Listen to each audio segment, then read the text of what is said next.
Bonjour, je vais vous parler du déroulement de la scolarité à la prépa des INP de Bordeaux. Donc pour commencer, on va parler de la localisation de la prépa. Nous nous situons en plein sur le campus universitaire et donc ça facilite l'accès pour les étudiants aux infrastructures existantes sur l'université de Bordeaux, à savoir par exemple les infrastructures sportives, donc les terrains qui sont aux alentours, ou la bibliothèque universitaire.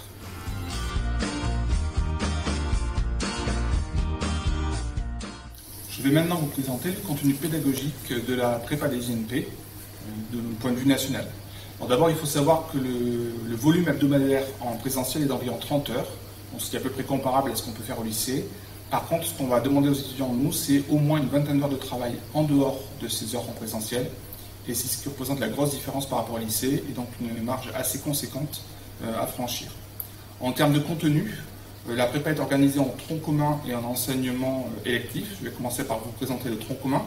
Le tronc commun s'étale sur les 2 années complètes, du premier semestre au 4e semestre. Donc en première année, semestre 1, semestre 2, en deuxième année, semestre 3 et semestre 4.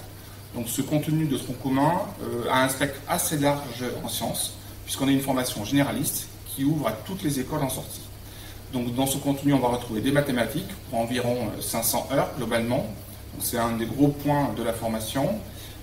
À peu près 300 heures en physique, 200 heures de chimie-biologie et un petit peu plus de 300 heures de sciences humaines et sociales. Donc ces sciences humaines et sociales regroupent les autres matières non scientifiques dures, les langues vivantes, on a 2 langues vivantes à la prépa, l'économie, le sport, etc.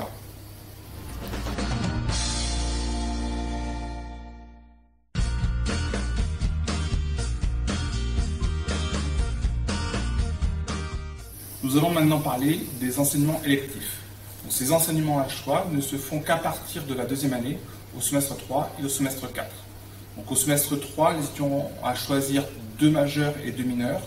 Donc, les blocs qu'on appelle majeurs représentent 60 heures de présentiel en termes de travail et les blocs qu'on appelle mineurs, une vingtaine d'heures en présentiel. Donc, ces grands blocs sont des thématiques. On va retrouver 6 thématiques et donc les étudiants auront le choix parmi ces 6 thématiques. Donc il y aura des mathématiques, de la physique, de la chimie, de la biologie, les sciences pour l'ingénieur et enfin de l'informatique. Passé le semestre 3, au semestre 4, il y aura à nouveau des enseignements à choix, donc un nouveau électif, sous forme de thèmes de 40 heures. Donc les étudiants doivent choisir 4 thèmes de 40 heures, parmi un nombre assez varié, qui en général spécialise ce qui a été fait au semestre 3 dans les majeurs et dans les mineurs. Enfin, la 2e année se conclut par un stage de 6 semaines qui est obligatoire à la prépa des INP.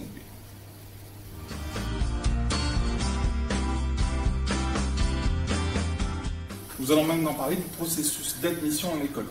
Alors ce processus, ce n'est pas simplement un jury à la fin de la 2e année, il y a effectivement un jury à la fin de la 2e année, mais c'est un processus continu pendant tout le long de la prépa des INP, sur les 2 années de formation que les étudiants font sur notre site.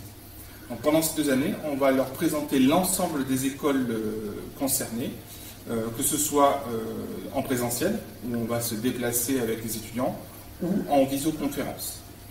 À ces présentations d'écoles se rajoutent des conférences métiers qui permettent aux étudiants de mieux juger le contenu des formations et leur futur métier, de façon à se décider correctement. Enfin, ils auront la possibilité de rencontrer des anciens étudiants, soit qui sont encore dans les écoles, soit éventuellement qui sont diplômés, pour discuter avec eux du contenu des écoles et aussi du contenu de leur futur métier. Donc cette démarche d'orientation proactive qui a lieu pendant les 2 années à la prépa permet aux étudiants de faire des vœux qui correspondent vraiment à leur choix de futur métier. Donc, ce sont ces vœux qu'ils vont faire en fin de 2e année, et sur lesquels ils vont être affectés. Donc le processus d'affectation se fait lors d'un jury où l'ensemble des étudiants de tous les sites de la prépa des INP sont mis ensemble et classés, interclassés de manière globale, et on affecte ensuite les étudiants en fonction de leurs vœux. Alors ce qu'il faut savoir, c'est que les écoles offrent à peu près 10% de places en plus du nombre d'étudiants, ce qui permet même aux derniers d'être classés d'avoir encore pas mal de choix dans les écoles possibles. Donc, ce processus d'affectation active et travaillé par les étudiants nous permet d'obtenir de bons résultats de satisfaction Donc à savoir, on a 70% d'étudiants qui sont satisfaits sur leur premier vœu et nous avons 95% de satisfaction sur les 3 premiers vœux.